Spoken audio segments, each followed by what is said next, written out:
Assalamualaikum warahmatullahi wabarakatuh. Perkenalkan, saya Dewi Saputri, CGP Angkatan 9, Unit Kerja SMP Negeri 3 Tembilahan, Kabupaten Indragiri Hilir. Pada kesempatan ini saya ditemani oleh Ibu Erni, guru mata pelajaran IPA di SMP Negeri 3 Tembilahan. Assalamualaikum warahmatullahi wabarakatuh, Ibu. Waalaikumsalam warahmatullahi wabarakatuh. Apa kabarnya Ibu hari ini? Alhamdulillah sehat, Bu Dewi. Alhamdulillah. Hari ini kita akan mengadakan percakapan pra-observasi ya Bu. Iya. Nanti saya akan mengamati dan mensupervisi proses pembelajaran yang akan Ibu lakukan di kelas. Adapun tujuan dari kegiatan supervisi ini adalah untuk mengetahui dan mengevaluasi proses pembelajaran yang Ibu lakukan di kelas. Kenapa kita perlu melakukan kegiatan ini? Pada proses pra-observasi ini sebagai persiapan awal sebelum pembelajaran di dalam kelas Bu ya, agar Ibu lebih siap dan lebih yakin dengan pembelajaran yang akan disampaikan. Baiklah Bu, ada beberapa pertanyaan yang ingin saya ajukan kepada Ibu sebelum kita memulai. Yang pertama itu, kira-kira apa tujuan pembelajaran yang Ibu sampaikan? Pada bab ini yaitu klasifikasi makhluk hidup. Tujuan pelajarannya yang pertama, siswa dapat membedakan antara makhluk hidup dengan benda mati. Yang kedua, siswa dapat mengelompokkan makhluk hidup tadi berdasarkan ciri-ciri yang dimilikinya. Kemudian yang ketiga, siswa dapat menyebutkan karakteristik setiap kerajaan makhluk hidup tadi, karena dia dibagi atas beberapa kerajaan yang berbeda. Jadi siswa dapat menyebutkan setiap ciri khas atau karakteristik masing-masing kerajaan makhluk hidup tersebut. Yang keempat yaitu siswa dapat menyebutkan peranan makhluk hidup dalam kehidupan manusia. Jadi dalam pembelajaran ini ada 4 tujuannya yang ingin Ibu capai ya? Ya. Nah, jadi Bu, bagaimana area perkembangan yang Ibu ingin capai dari kegiatan observasi itu nanti? Nah, setelah proses pembelajaran, diharapkan nanti siswa dapat mengelompokkan makhluk hidup dengan benda mati berdasarkan ciri-ciri atau karakteristik yang dimiliki oleh makhluk hidup tersebut. Jadi pengelompokan itu Ya, ya. ini termasuk kingdom ini atau kerajaan, yang ini termasuk kingdom atau kerajaan yang ini. Jadi di situ area perkembangannya ya. Ya. Nah, bagaimana dengan rancangan pembelajaran yang Ibu buat, misalnya dari strategi, model, dan metode yang Ibu gunakan? Untuk materi ini, strategi yang saya gunakan adalah pembelajaran berdiferensiasi yang diintegrasikan dengan pembelajaran sosial dan emosional dengan melakukan pembagian kelompok. Nah, kemudian mode pembelajaran yang dilakukan yaitu problem based learning. Kemudian metode yang akan saya gunakan yaitu diskusi kelompok, penugasan, dan tanya jawab. Jadi siswa bekerja berkelompok ya, itu pun sesuai dengan minat, kebutuhan, dan profil belajarnya itu ya. Iya. Nah Bu, pertanyaan selanjutnya Bu, dalam pembelajaran nanti media pembelajaran apa yang akan digunakan? Media yang saya gunakan itu biasanya Bu ya, buku paket yang diterbitkan oleh Kemendikbud. Nah, kemudian saya juga pakai LKS, kemudian di dalam LKS nanti juga ada LKPD. Nanti Ibu menggunakan PPT? Iya. Nah Bu, yang pertanyaan terakhir Bu, waktu pelaksanaannya Bu, kapan rencana Ibu untuk waktu pelaksanaan observasi? Nah, dilihat dari silabus atau pembagian materi, maka materi ini nanti termasuk semester 2 di kelas 7 setelah ujian semester ganjil. Iya, karena kita akan menghadapi ujian semester ganjil Iya. di awal minggu depan ya, jadi penerapannya di sekitar bulan berapa itu nanti? Kira-kira sekitar bulan Februari Bu. sekitar bulan Februari. Baiklah Bu, nanti di bulan Februari saya akan melakukan supervisi, saya akan melihat dan mencatat hal-hal apa saja yang terjadi di dalam kelas Bu. Ya, nanti setelah Ibu melakukan kegiatan observasi Bu, kita akan melakukan percakapan pasca observasi nanti Bu ya. Iya. Saya harap Ibu menyediakan waktunya lagi untuk bisa berbincang dengan saya, dan saat itu juga didampingi oleh pengajar praktik Bu, kegiatan pasca observasi. Nah, setelah percakapan kita ini Bu, apa yang Ibu dapatkan dan Ibu rasakan? Nah, dengan adanya observasi ini mungkin saya akan mempersiapkan lagi materi untuk mengajar. Karena kalau tidak ada observasi ini, mungkin kita ngajar tuh asal aja, ya, langsung pembukaan, langsung materi. Nah, dengan adanya observasi ini, kita bisa menyiapkan diri kita sebaik mungkin sebelum memasuki proses belajar mengajar dengan persiapan-persiapan sebelumnya. Yang kita harapkan tentu hasilnya lebih baik, baik untuk kita sendiri maupun untuk siswa. Nah, terima kasih Bu atas waktunya telah bersedia berbincang dengan saya dalam kegiatan observasi ini. Sampai jumpa lagi nanti di kegiatan observasi di bulan Februari Bu ya. Iya. Terima kasih Bu atas waktunya. Assalamualaikum warahmatullahi wabarakatuh. Waalaikumsalam warahmatullahi wabarakatuh. Demikian percakapan pra observasi kita hari ini, dan akan berjumpa lagi pada kegiatan observasi dan pasca observasi selanjutnya. Terima kasih. Assalamualaikum warahmatullahi wabarakatuh.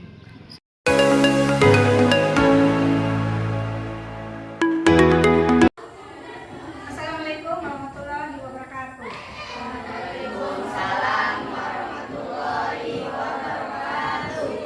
Ya, sebelum belajar, mari kita berdoa bersama. Siap-siap berdoa dimulai.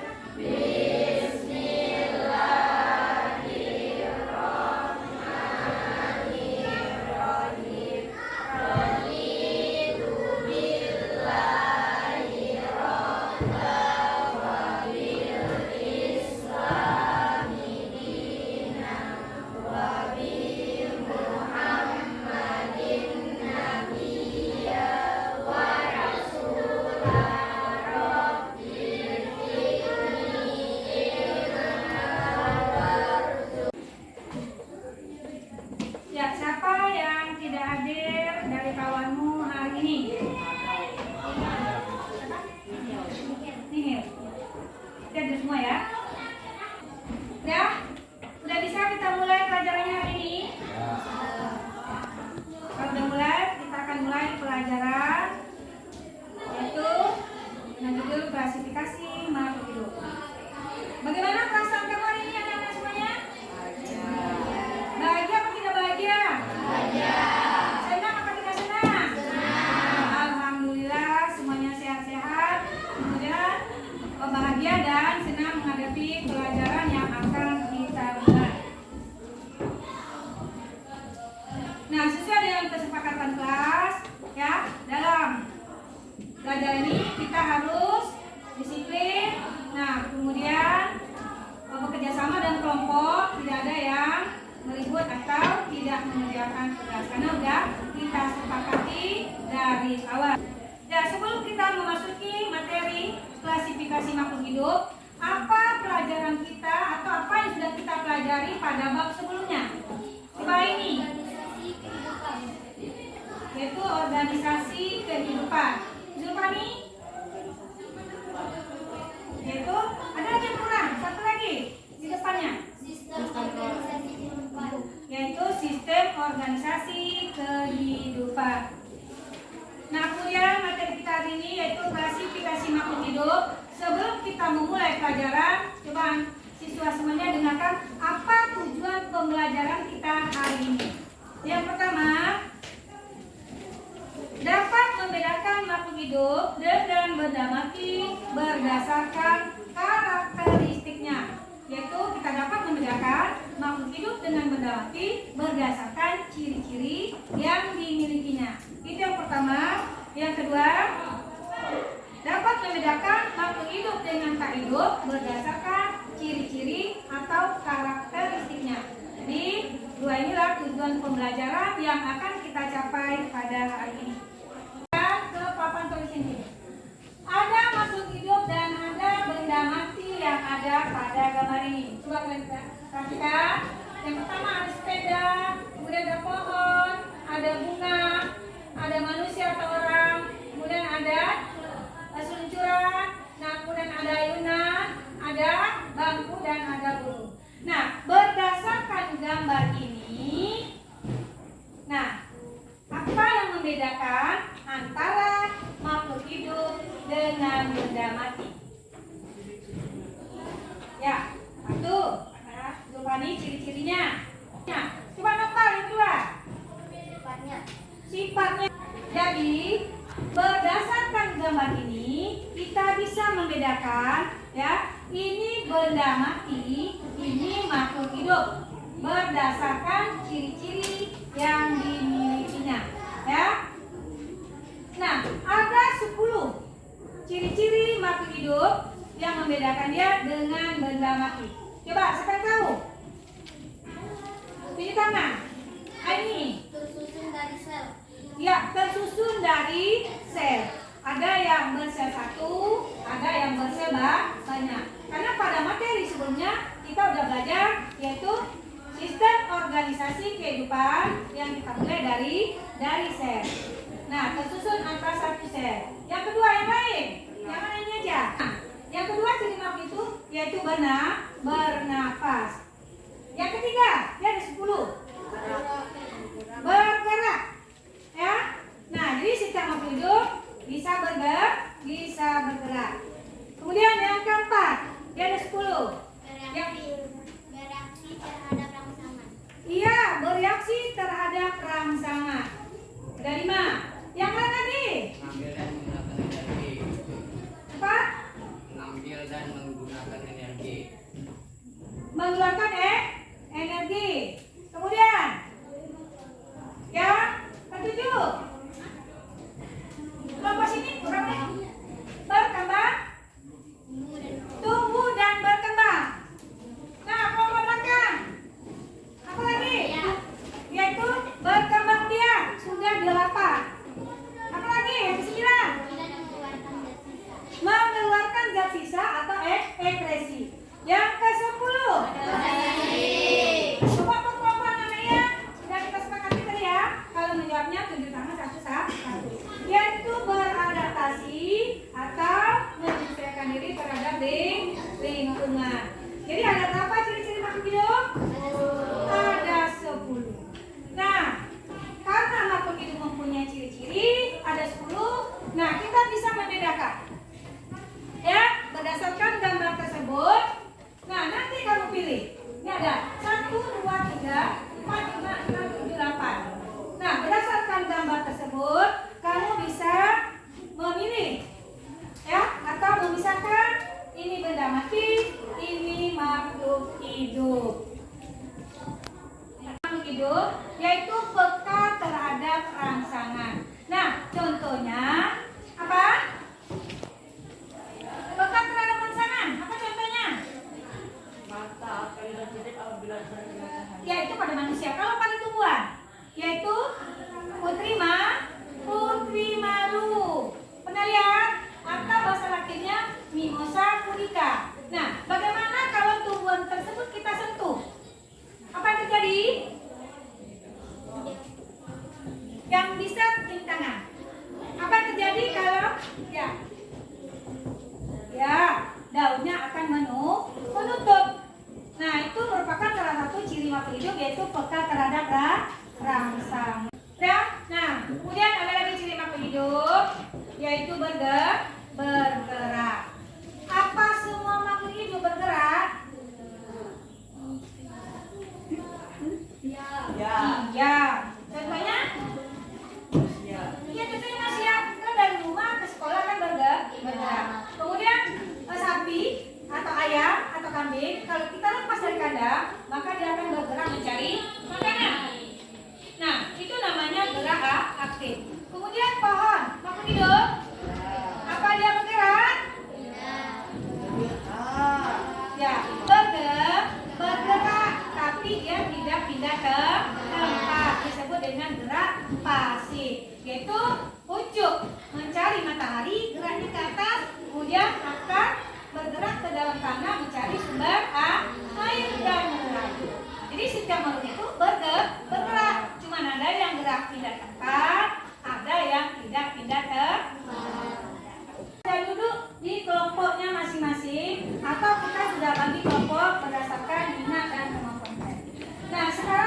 Silakan bekerja di kelompoknya, yaitu berdasarkan gambar tersebut.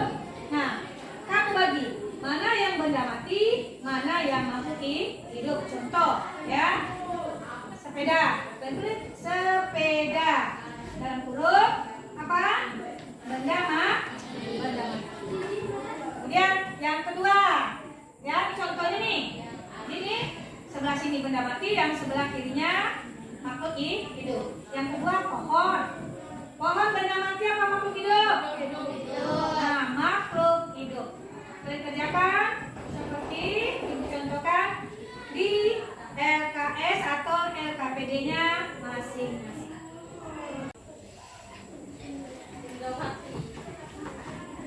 Lakukan umpan balik.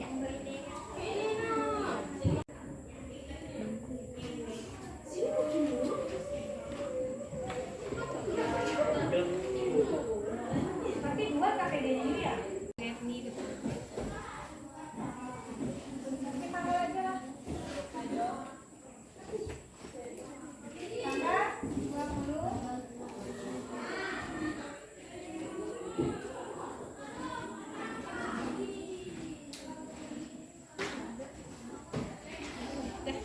Mana yang mau tampil ke depan menyampaikan hasil kerja kelompok? Ya, silakan ini kelompok 1.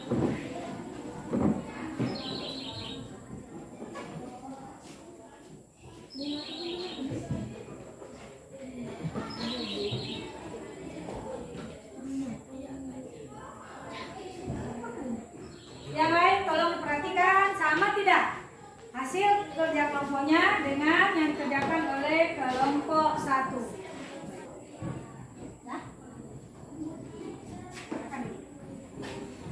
Bagaimana tanggapan kelompok lain? Kelompok 2, kelompok 3, kelompok 4. Apakah sama hasil kerja kelompoknya dengan kelompok 1? Bagi tangan. Sama atau berbeda? Kalau berbeda, di mana perbedaannya? Kelompok 2, tepat. Sama tidak hasilnya? Sama. Kelompok 3, Fitri, sama? Ya. Kelompok 4 di sini sama hasilnya? Sama? Nah, ternyata hasil dari kerja kelompok keempat kelompoknya yaitu sama. Itu berdasarkan gambar benda mati yaitu sepeda, bangku, ayunan, peluncur atau seluncuran anak-anak ya. Nah, kemudian yang makhluk hidup manusia, bunga, pohon, dan burung. Jadi ada 4 benda mati dan ada 4 makhluk hidup berdasarkan gambar yang kamu amati. Lembaran kerja peserta didik yang kedua, ya.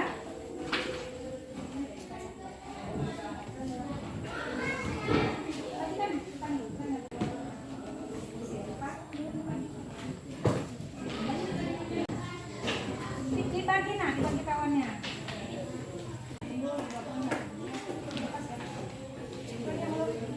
Yaitu karakteristik berbagai jenis hewan vertebrata, yaitu hewan yang bertulang belakang.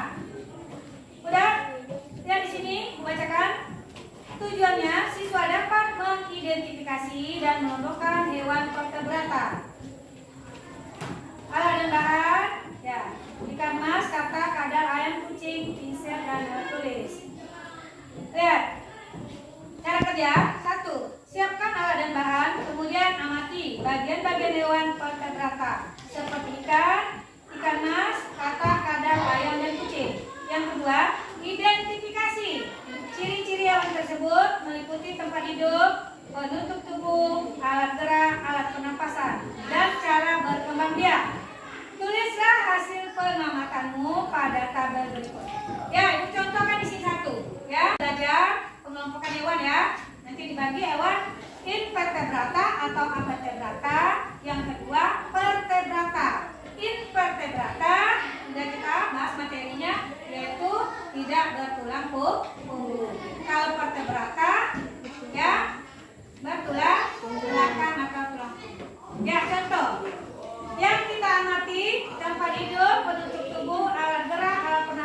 dengan cara berkembang biak.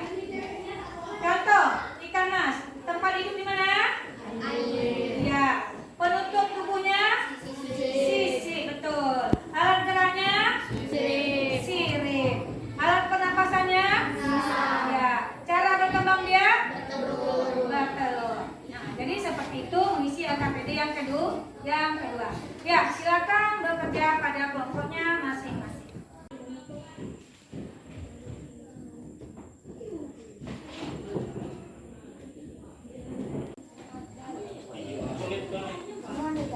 Ya, isi semuanya. Sampai kepada ya. Berarti ada 5 hewan yang kita identifikasi. Udah siswa sekalian, udah siap mengisi LKPD yang kedua? Siap. Ya, kalau gitu kita persilakan kepada kelompok 2 untuk mempresentasikan kerja kelompok. Ya, Bapak dipersilakan. Perhatikan ya, kelompok 1, 2, 3, dan 4. Katak tempat hidupnya air atau darat.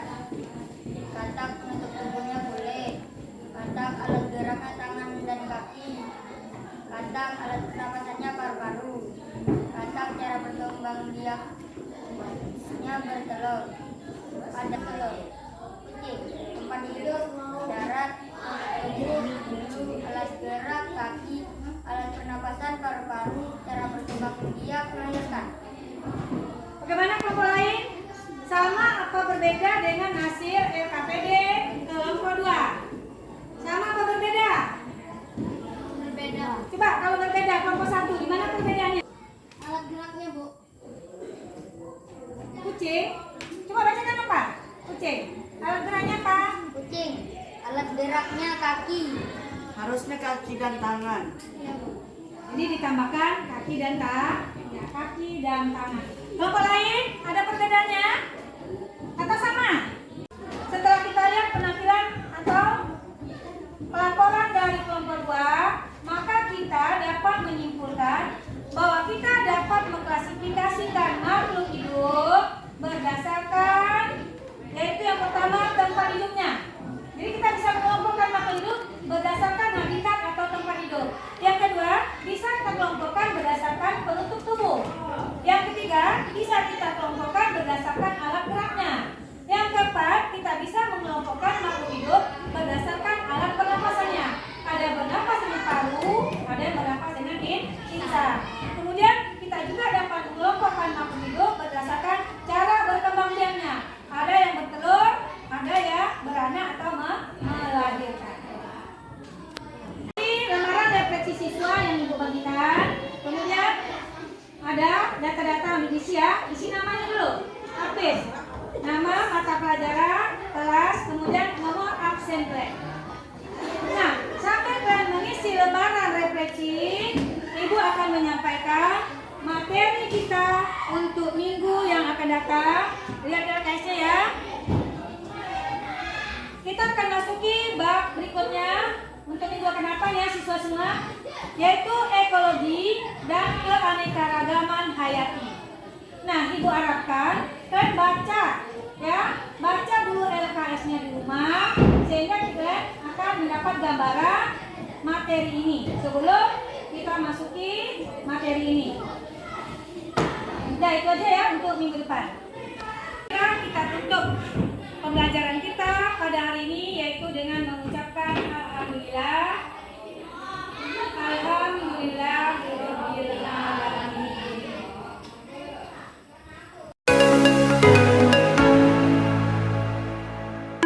Assalamualaikum warahmatullahi wabarakatuh. Waalaikumsalam warahmatullahi wabarakatuh. Selamat siang Ibu Erni, apa kabar? Selamat siang, alhamdulillah kabarnya baik. Bu Ines, apa kabar Ibu? Alhamdulillah sehat. Bu ya apa kabar? Alhamdulillah sehat. Akhirnya setelah beberapa bulan ya kita jumpa lagi. Sebelumnya kita sudah melakukan kegiatan observasi dan tadi juga saya sudah melakukan kegiatan observasi di kelas 71 dengan mata 72 mata pelajarannya IPA dengan kompetensinya klasifikasi makhluk hidup. Iya. Ini juga saya sudah melihat rangkaian-rangkaian alur pembelajaran yang Ibu lakukan. Kalau saya melihat semuanya yang ada di RPT sudah tercapai, Bu ya.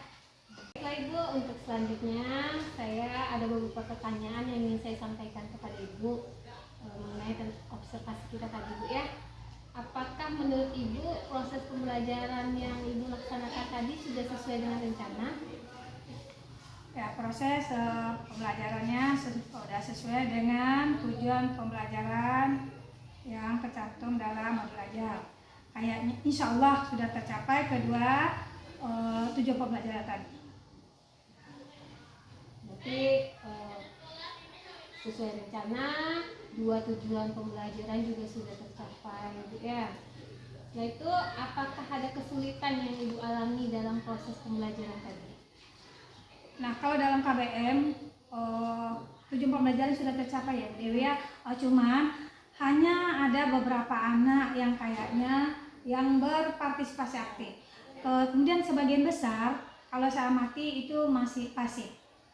Nah, itu saja cuman kendalanya belum bisa mengaktifkan ke seluruh peserta didik untuk berperan aktif dalam KBM tersebut. Itu kendalanya.